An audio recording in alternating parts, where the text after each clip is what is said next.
It is illusory to bring it down through bombings, no matter how massive they may be. I even believe that thinking so shows a lack of understanding of the Iranian regime and Iran's history.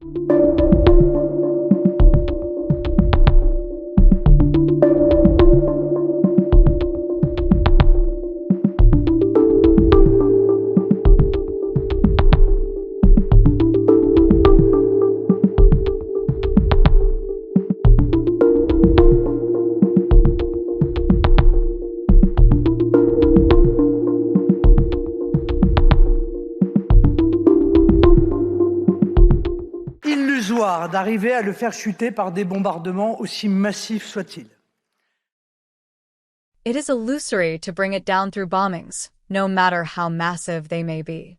I even believe that thinking so shows a lack of understanding of the Iranian regime and Iran's history. To date, the terrible repression observed in recent months has clearly played a deterrent role, and there are no signs of the regime's collapse or a mass exodus of the population. In any case, for the United States, which had probably promised to their regional allies a quick downfall of the Iranian regime. And despite President Trump's words, this operation is proving to be evidently perilous, with financial, military, and political costs that seem to have not been anticipated. Furthermore, the Gulf nations, who had chosen to align more closely with the United States, now find themselves under the fire of Iran's retaliation, whose military capabilities appear far less weakened and much more resilient than some of us had hoped. A reality likely not very satisfying for us Westerners, but one that we must not deny. It imposes itself upon us. As for Israel, it is evident that the direct and especially indirect attacks it has suffered must be condemned. But if Israel has the right and even the duty to defend itself and ensure the security of its territory and its inhabitants, the second main priority is the preservation of our industrial and diplomatic defense partnerships with several countries in the region. At a time when the American shield is clearly not up to the expected standard, France must uphold the agreements signed with the countries in the region and assist them from the moment they become collateral victims of the conflict between Iran and the Israeli-American alliance. The fulfillment of these commitments will likely be beneficial if the trust of these countries in the United States were to erode permanently. We cannot underestimate the threat to our own security that would be posed by the creation of a zone of chaos within and at the borders of Iran. We also have duties. I see at least three in the current crisis. The first is to be a balancing power and to become, or rather to become again, the preferred interlocutor of directly or indirectly involved nations' conflict. This role should not be left to China, Russia, or India. In this regard, it would be desirable for France, instead of consenting to its dilution in a Europeanized foreign policy, to take the initiative of mediation in favor of the peace. The announcement of the expulsion of the Iranian ambassador by Lebanon must be seen as the expression of the will of Lebanon to stop Iranian interference via Hezbollah on its soil, and should therefore be applauded. Our interests and duties having been defined, allow me to mention the measures that the government should now implement as soon as possible. I deeply regret the chosen option regarding the strategic fuel reserves. The use of these reserves must have tangible consequences for our citizens and businesses, and not, I quote Minister Lescure, in areas where there are supply tensions. The financial commitments of the Gulf countries, notably through their sovereign funds, are significant in our economy, including in our debt.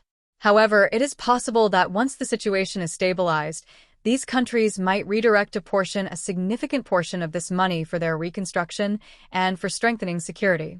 Therefore, I believe we must anticipate this. The establishment of a French sovereign fund, which I have long proposed, could be part of the solution to strengthen our economic sovereignty in the face of this type of crisis.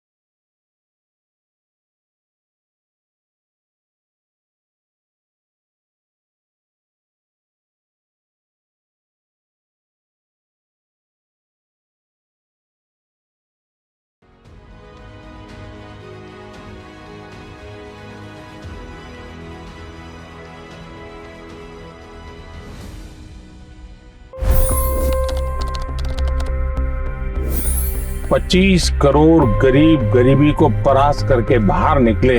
For the good of our nation, let's work together and let's truly make America great again. The fastest news breaks. Requested PM saying that look, you will have to speak to Putin and to Zelensky. The biggest newsmakers. The relationship with India is probably the most important bilateral relationship the US will have for the rest of this century. The capital delivered quite an election result today. Expert analysis.